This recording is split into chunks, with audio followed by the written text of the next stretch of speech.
Heard from last week from the deputy leader, Zach Polanski, who all but confirmed, very cheekily on his part, all but confirmed that he was going to stand, and then confirmed it 24 hours later on this show. And now we're going to talk to Adrian Ramsay, co-leader with Carla Denyer at the moment of the Green Party in England and Wales, who I hope is going to be even a little less coquettish about these matters. Adrian Ramsay, thanks so much for joining us this morning. Let's just start with that. Are you going to be standing again in this leadership election? Well, I'm not going to answer that question today, but what I do want to say today, what I do want to say today, keep teasing me, you Greens.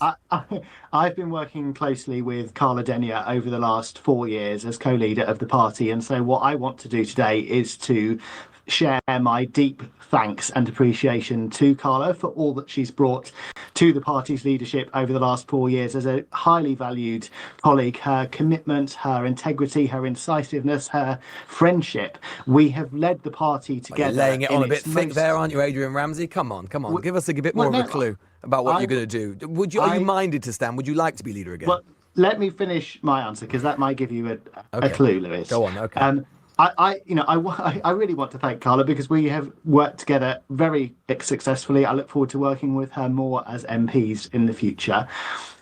We have led the party through its most successful ever period. We have seen an increase in the number of Green councillors from 450 to 850, Greens going from being in 5 administrations on councils around the country to 40. We're a serious part of the national political landscape in local government, and we've done what so many commentators thought we couldn't do at the general election. We've gone from 1 MP to 4 and a record vote, and we've done that by taking Green values out to the wider audience. Carla Denyer and I have shown that as party leaders, there's no point in just speaking to a base vote. You need to speak to the wider public, and that's why I do think we need to have leaders who are MPs, who've got the track record of winning first past the post election. Okay, we get it. You want to run, and you know that Zach Polanski, as a nut MP, is the person you're likely to be up against. This is weak sauce. Just come out and say it. Just come out and say, oh, yes, I'm running for leadership. I know, right? And that's the thing as well, is that he says,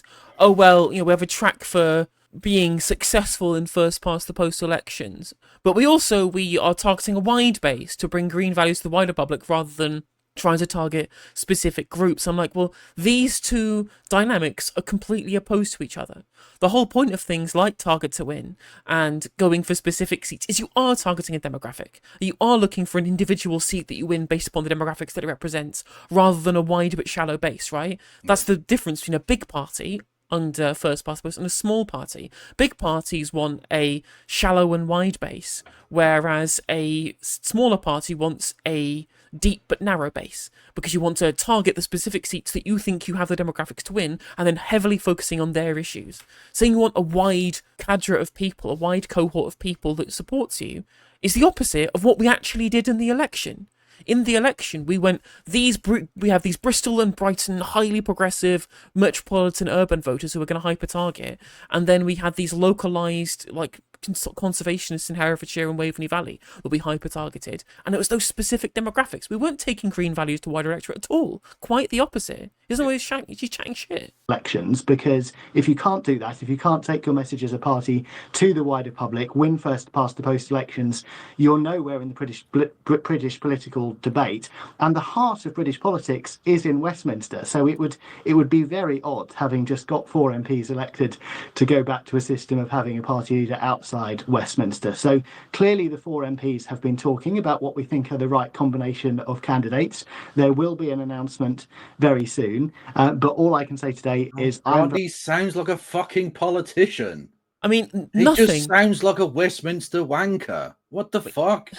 Nothing could be further away from the sincerity and the down-to-earth communication that the current moment requires. Demands. Yeah, demands, exactly. Yeah. Than what we're being served up by Adrian Ramsay. This absolute nonsense, right? Ben pointing out that he sounds like he is accusing Zach Polanski of engaging in student politics. Yeah, basically that sounds like what he is. Well, he's the sensible adult in the room because he got elected under first past the post to be in the room. Literally, I am going to make a controversial statement here, and I'm going to say that Adrian Ramsay is a briefcase wanker. I said it. So true. He is. I mean, I called him a Westminster wanker, which is basically the same thing. Yeah, he is. He really is. 100% full on. In the fullness of time, I'll make a statement to the House regarding whether or not I may have inadvertently misled them by being accidentally not drunk. Or whatever. Exactly. Overtired. And that's the thing, right, is that he is, again, like trying to throw shade at Zach, who is trying to target a specific cohort of voters like we did at the last election.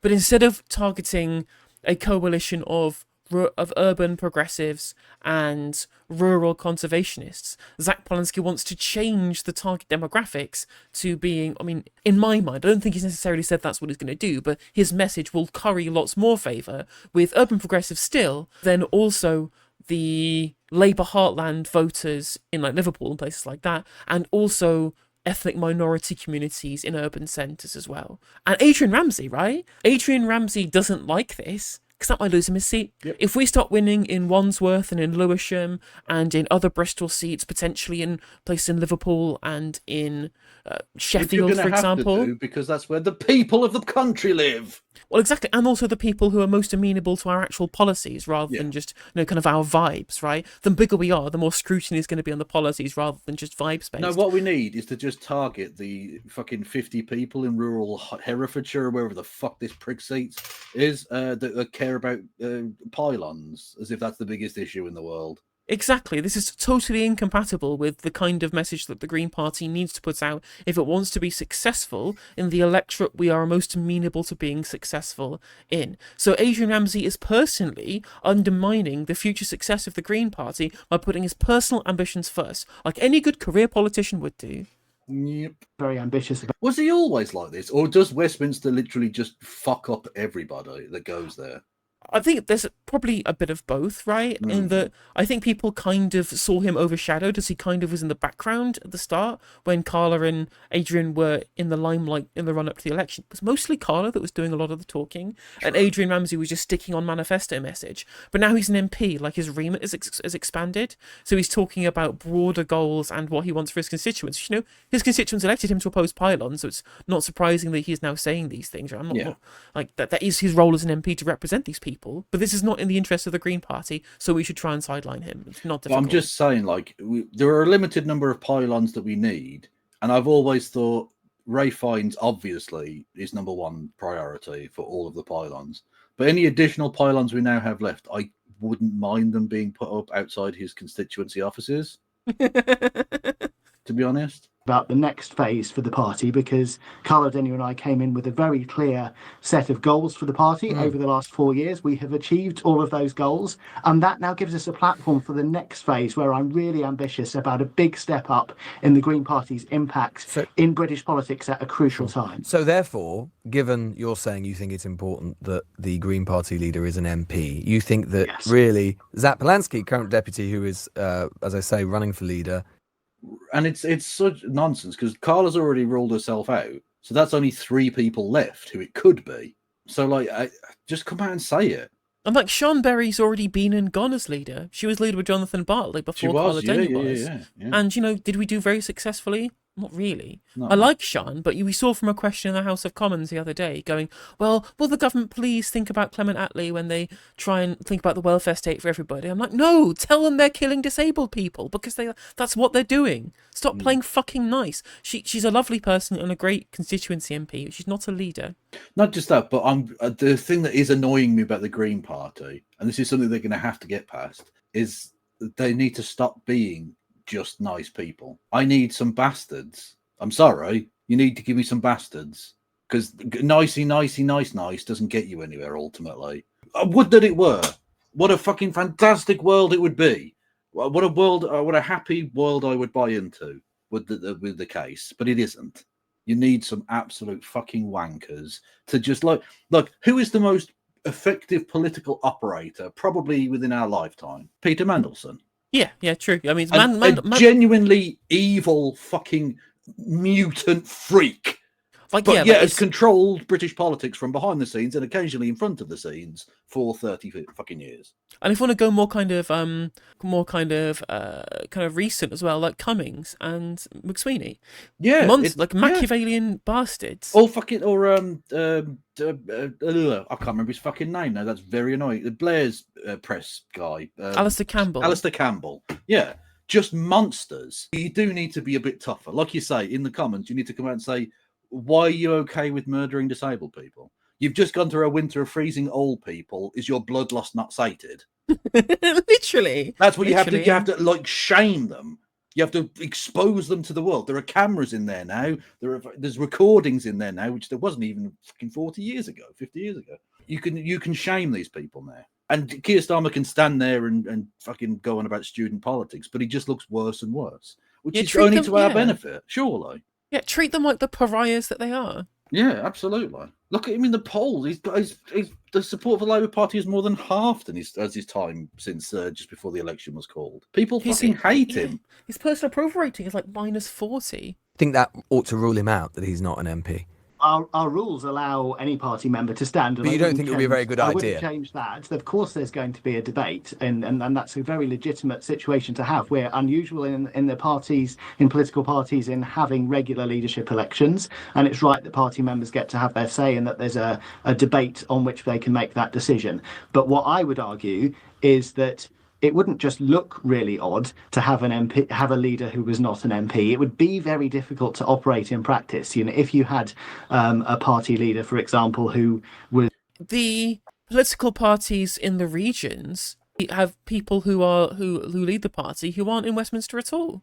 The response, or you'd always get to my point, would be, oh well, you know, they have their elected positions in Holyrood or in the Senedd, and I'm just like, Zach Polanski is an elected member of the London Assembly. The London Assembly represents more people than the Senedd and Holyrood combined.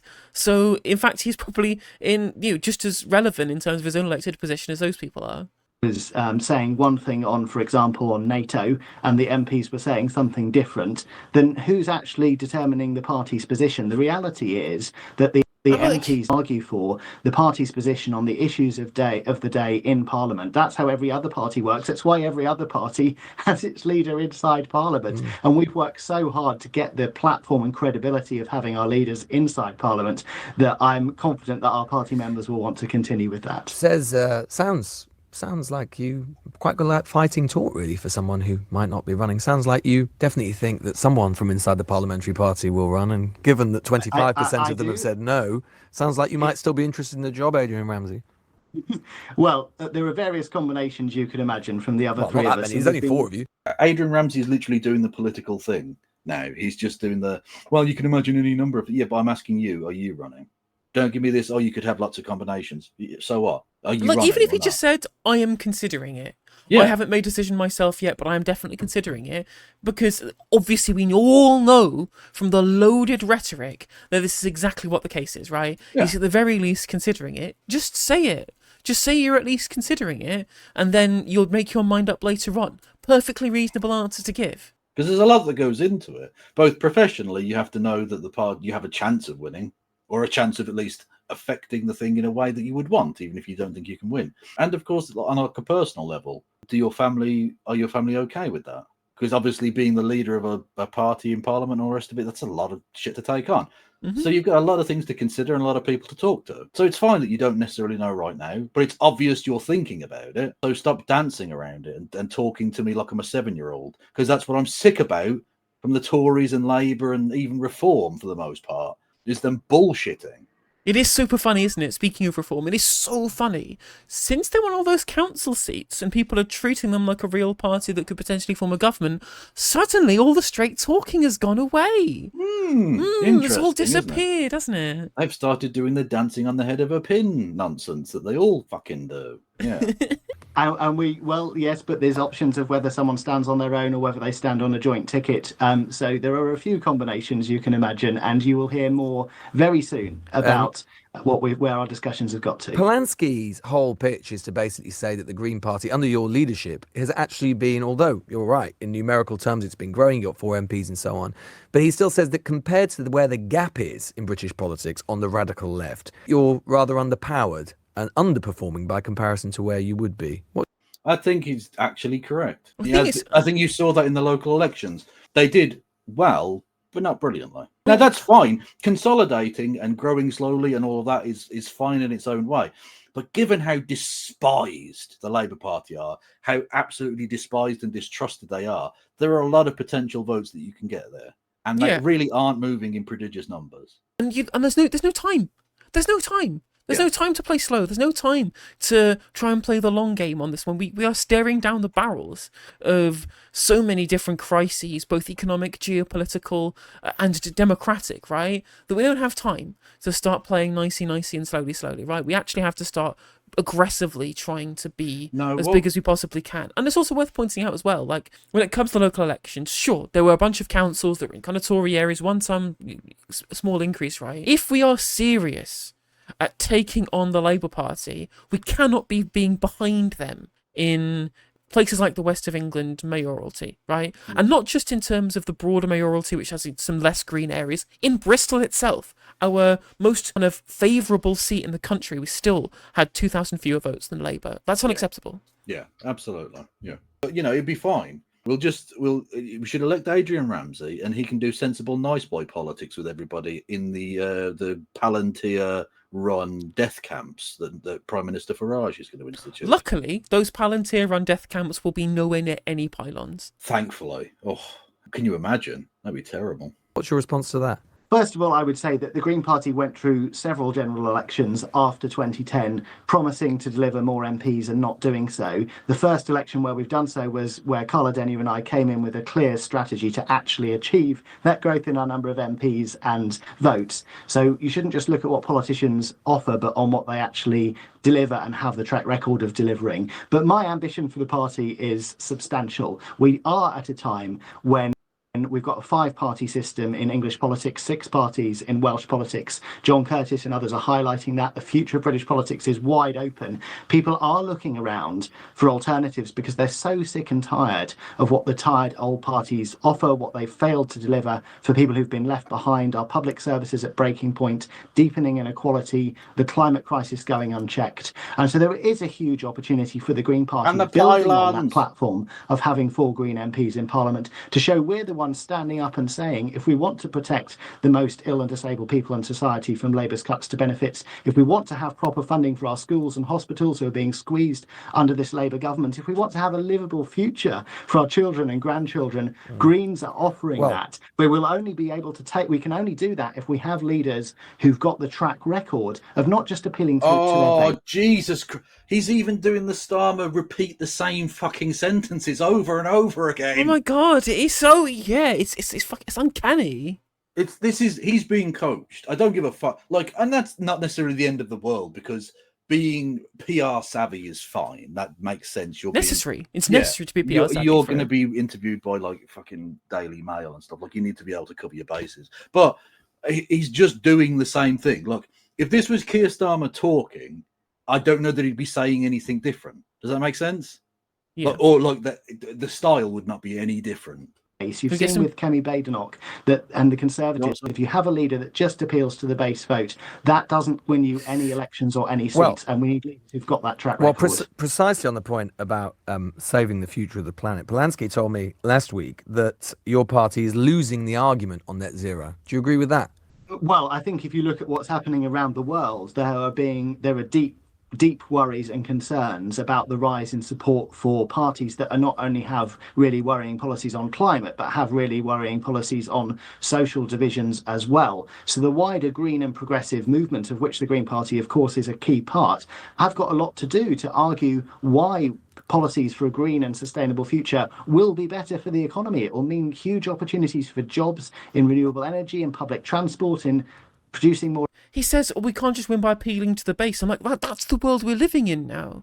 The world we're living in is when the kind of political party that's top of the polls can't even break 30%. This is the world we live in. People, actually, the base is what you need. What we actually want to do is take the base away from Labour. We are stepping into the shoes that Labour filled in 2019 and 2017. In 2017, when Labour got 40% of the vote. Yeah, exactly. Yeah, there are a lot of votes out there to be had, And that's the sort of disappointing element of the recent results, is that they made increases. So like I said, it's not, you can't argue that they had a bad night, because they increased their numbers across the board. Really, they didn't have a great night, and you can't help but feel with better leaders, or at least just a generally better game, they would have done better.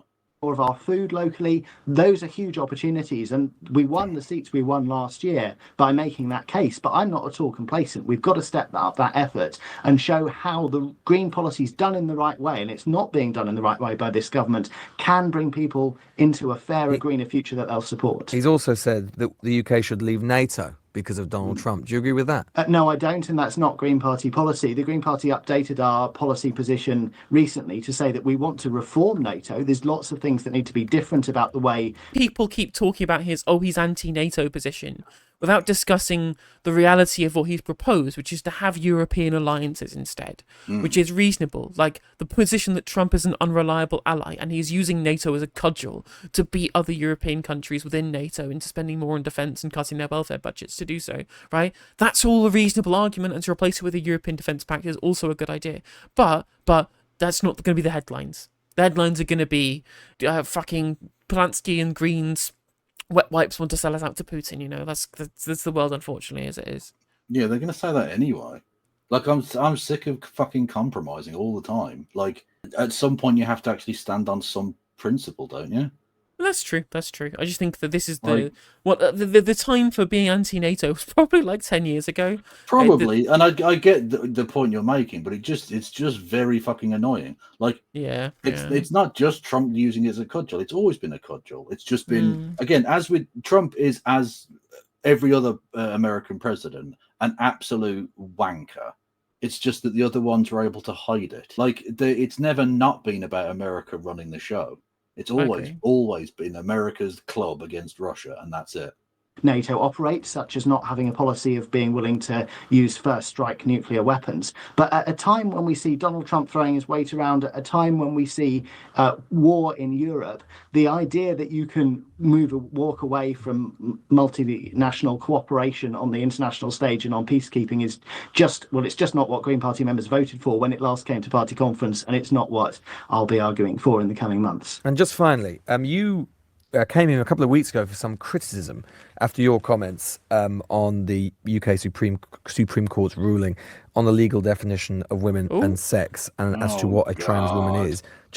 On the like a genuine sinking feeling in my stomach. Oh no. Okay, let's see what he has to say today. Question of a trans woman being a woman. What is your position on that? So my view, Lewis, is that I have always treated people as they. There you go. I mean, do I even need to finish the fucking again, given another opportunity to just say trans women are women, and then explain your nuanced position about treating people with respect or applying the law or whatever fucking bullshit. Fuck off, mate. Yeah. Present to me. I've always treated people with respect. If someone tells me that they're a woman, I treat them as a woman, and I know that the British public does as well. Yeah, exactly. I don't like. The question wasn't, do you treat them as a woman? I mean, I never argued that you had poor personal courtesy. Well, even Jermaine Greer said she would treat, people using the pronouns and the names that they would request, and she's like arch turf.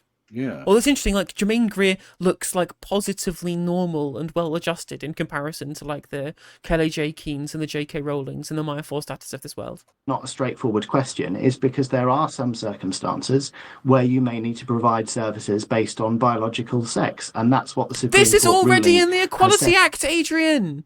This is already in the Equality Act. You can already maintain an exemption if we can provide reasonable justification for the exemption. This already exists. Why are you trying to spin this as part of the UKSC's judgment when that was specifically towards the Equality Act in its interpretation, and you can replace it with a new statute that is clearer anyway should you want to? Also, he's just briefcase wankering again. He is briefcase wankering. Jibber jabber, meaningless politician wank. Out. The trouble is that the guidance from the HRC since then has not made clear how services will also be provided in a way that meets trans people's needs and No, it has. It said that actually sometimes trans men can't use any toilets. It's true. That did this part of the. So they'll just have to shit in the street like a monkey.